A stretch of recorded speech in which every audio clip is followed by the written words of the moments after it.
guys! Welcome to my vlog. For today video po, gagawa po ako ng sweet potato bread. So, sweet potato po aking pong i-steam for 20 minutes. Ang aking mga ingredients, maglalagay ako ng butter, baking soda, 2 egg, plain Greek yogurt, at pinch of salt. Yan lang po ang aking mga ingredients. Wala na po akong gagamiting flour. So, tara! Hugasan natin yung sweet potato. Hello guys, atin pong lilinisan yung sweet potato. Hugasan po natin para malinis. At pag na linis na, ilagay natin sa plate for steam. 20 minutes for steam at ating imamash yung sweet potato. So guys, aking i-steam yung sweet potato. Lagay ko dito for 20 minutes.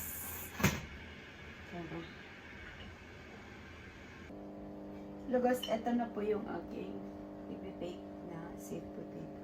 So medyo nadamihan yata ng aking yogurt, pero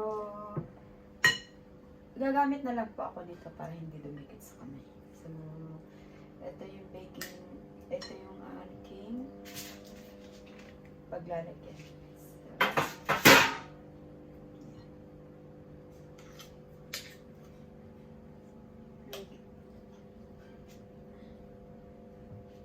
So, pabilog lang po yung gagawin ko. Parang cookies na yata to. Nasobrahan ng aking yogurt.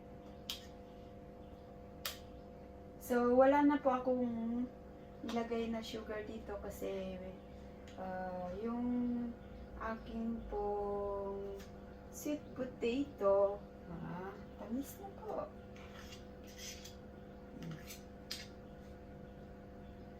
Try and error na lang muna to kasi first time kong gumawa.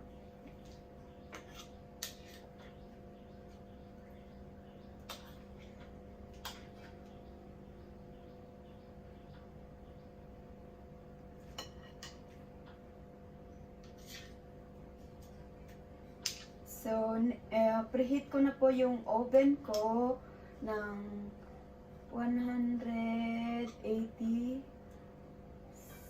Celsius.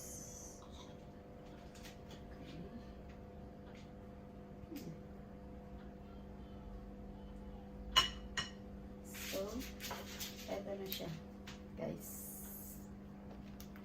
Lalagay natin sa ating oven. So, wait. So, ayan yung oven.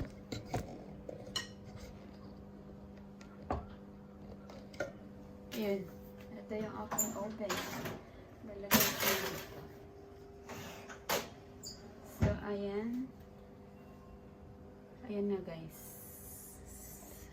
Check na lang natin mamaya yung resulta. So, ayan guys yung aking sweet potato na binake. So, di ba? Ang ganda niya. So, tingnan natin yung resulta later on. So, close natin ulit. Check natin yung ano. Kasi binaliktad ko po siya para sa ibabaw medyo so, almost ready na yung aking sweet potato bread. Cookie. O kahit anong tawag nyo dyan, cookie or bread. So, ayan. So, malapit na siyang maluto. Hello guys, ito na po yung resulta ng aking sweet potato bread. So, ito. Para siyang pancake. Try natin. So, hindi siya matamis. Hindi rin siya matamlay yung ano. Tapos, pero sakto lang sa ano yan. Kung diet ka. Kasi yung sweet potato naman matamis yun. So, Masarap to sa kape sa umaga. So, ito. Sarap guys. Try nyo. Diba? Matalasaan mo talaga yung sweet potato. So, yan lang guys. Salamat sa panonood.